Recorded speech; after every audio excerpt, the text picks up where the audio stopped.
Grab your soldering iron and get ready. We're going to make a really cool Starburst pendant. I'm using a cabochon that is about 1.5 by 1 inches, or you could say 40 millimeters by 30 millimeters. I've already surrounded it with copper foil tape and burnished it. And I have some wire that I have cut into pieces that are about 1.5 inches, maybe a little bit longer.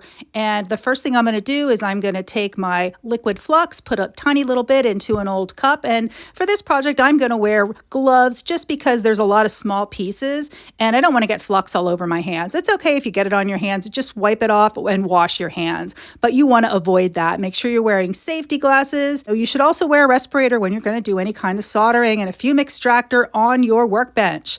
So the first thing I'm going to do is I'm going to take some of that liquid flux with a brush, and you're going to flux all the copper foil areas. And I have my soldering iron heated up and I'm using lead-free solder. And the first thing I'm going to do is I'm going to put a base coating of solder all around the copper foil tape around my cabochon. And then once I have a base coating, I'm going to go on again and I'm going to put like a little bit more. It doesn't have to be really thick, but it shouldn't be really thin. So I'm just going to put like a medium-sized layer or so, which would be about 1.5 millimeters or so, I'd say, in thickness. And then I'm going to apply flux to all of my wire pieces. Now, I like to cut my pieces down first, but you can also like tin all your wire and then cut it down. But I've cut mine, really quickly and make a pile of them, and I'll work with one pile at a time. And I'm going to run those over with solder. And the reason why is because even though they're already silver, I'm going to be using a patina, which is for silver solder. So I want to make sure that if I decide to use a patina, I haven't decided yet, but I always like to make sure all my wire is coated with solder. The reason for that is if I do decide to use the patina, you want the patina to be uniform, the same shade of black or of copper, whatever color you're putting on.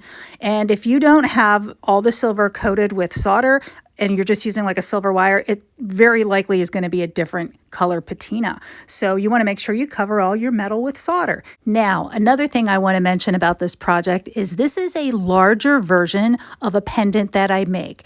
Now, I am making it in a large version so it is easy for you to see. And sometimes when you're working with very small pieces, it's harder to film, it's harder for you to see what I'm doing. But I would usually use a cabochon that is half of this size or a little bit smaller.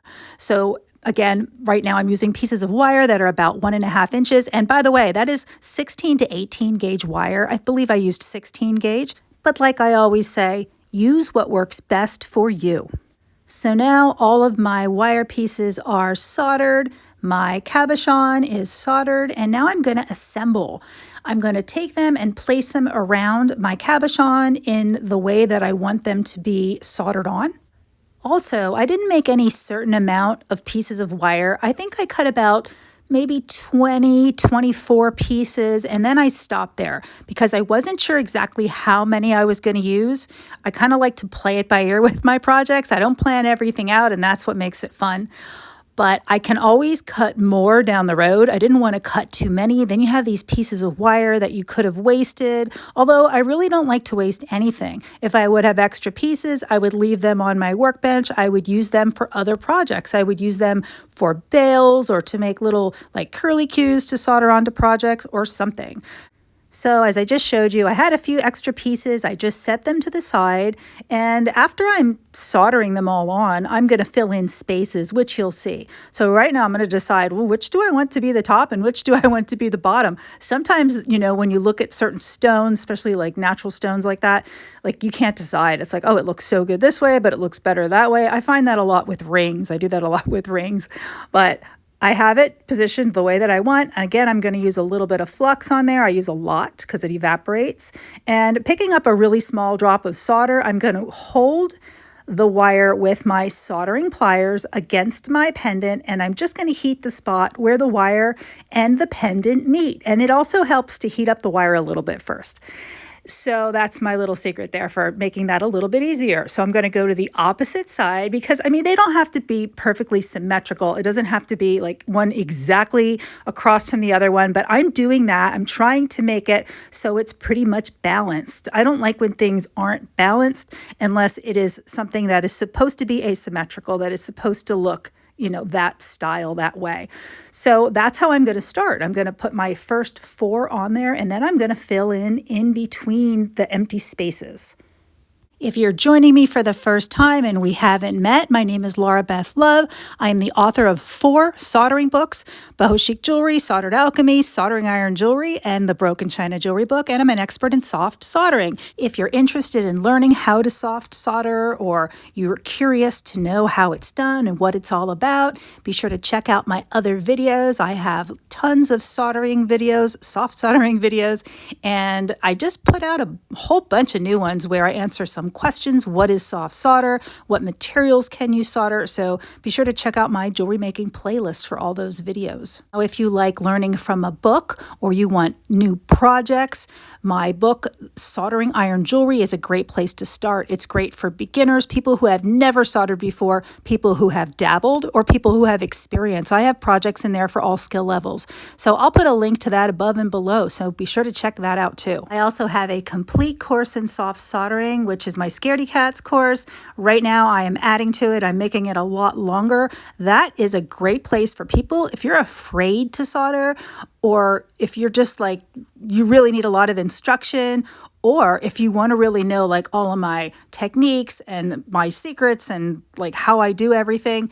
That's a great course. So just keep your eyes open. I do have a wait list for the Scaredy Cats course. A lot of people are signing up for it. You can find that over on my website at laurabethlove.com. And when it is all finished, I'm done with all the editing, you will get an email from me, and I will let you know when the course is open that you can enroll. So you don't want to miss that. It's pretty great. And, there's so much that you can learn when you learn in different ways. You can watch videos and you can learn certain things. You can read books and you learn a different way, right? And it's the same thing with the course. It's different. It's different than just watching videos on YouTube. Anyone can watch videos on YouTube and you can pick up like little things here and there, right? You'll learn like maybe a skill or like a technique and that kind of thing. But when you go through a course, you're starting from like the very beginning and you're going through every single thing. And it's just a different way of learning. And I think it's pretty great. So what I did there was I rinsed off my pendant. I have my solution there, which is kind of a flux remover, and I wiped it down because I'm going to do my decorative soldering. And that's what I'm doing right here. I'm picking up small amounts of solder with the tip of my hot soldering iron, and I am placing them onto the wire. I'm doing random spots, and I'm doing one droplet at the end of every piece of wire. And I'm going to go around and I'm just going to kind of do it randomly, so it's not an exact pattern, but it looks balanced. Now you may need to adjust the temperature of your soldering iron. Like I always say, there's no exact temperature. They are all different. Make sure you use a rheostat. If you don't know what that is, make sure you watch my video called How to Buy a Soldering Iron for Jewelry Making, choosing a soldering iron, that kind of thing. And I explained some of that in there. But yes, they are all different. So you really need to practice and you need to play around with it. Some people will buy the equipment and they'll sit down and they're, beginners and just starting, and like the solder's rolling off their project, right? Or it's peaking into sharp points and they don't want that. And they don't know why. It's because you need to really get to know your tools. And like I say too, it's just like when you buy a car and you get your car and like at first you don't really realize like how hard do you have to brake in that car, right? Like what does it feel like? You kind of get the feel of your automobile, right? Well, it's the same thing with your soldering iron. Like when you first get it, it's just like this foreign thing that you're, picking up with your hand and you're using. But once you become like really experienced with it, it becomes like the tool becomes like an extension of your hand. It's like you really know how to use it. So you have to play around with the temperature. And here I have my pendant all soldered. I have all the decorative soldering on it. I'm really happy with it. Now remember, I would usually make this pendant in a size that is at least half the size of the one that I made, if not a little bit smaller. So you're seeing a really big version. And you know what? It really has a retro kind of look to it, doesn't it? It has a really mid-century modern vibe. We're going for that mid-century modern aesthetic.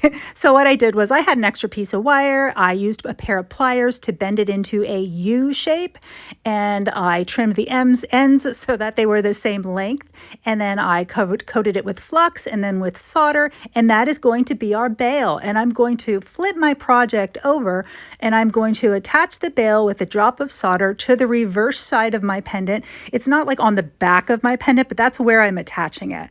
I'm attaching it kind of in between. So I'm finding the spot where I want to position it, and then I'm going to hold it with my soldering pliers and solder that on. Now, if you don't know what my soldering pliers are, I talk about them a lot in my soldering videos. They are an old pair of jewelry making pliers that I only use for soldering, because once you get flux on there, you don't want to get that on your regular jewelry, making. So to finish this off, I add a drop of solder or two to the bail to kind of blend it in. And then I'm going to take it over to my sink. I'm going to wash it with some warm water and some liquid dish detergent with a soft brush and polish it up with a soft cloth. Now, for now, I've decided not to give it a patina, but I may decide to do that in the next video. We'll see. I'm going to think about it. Thank you so much for joining me. I hope you enjoyed this project. If you did, if you liked it, give it a thumbs up. Don't forget to subscribe, and I will see you soon with a new video. Don't forget to check out my broken china jewelry on Etsy. My shop name is Dish Functional Designs. Bye, guys.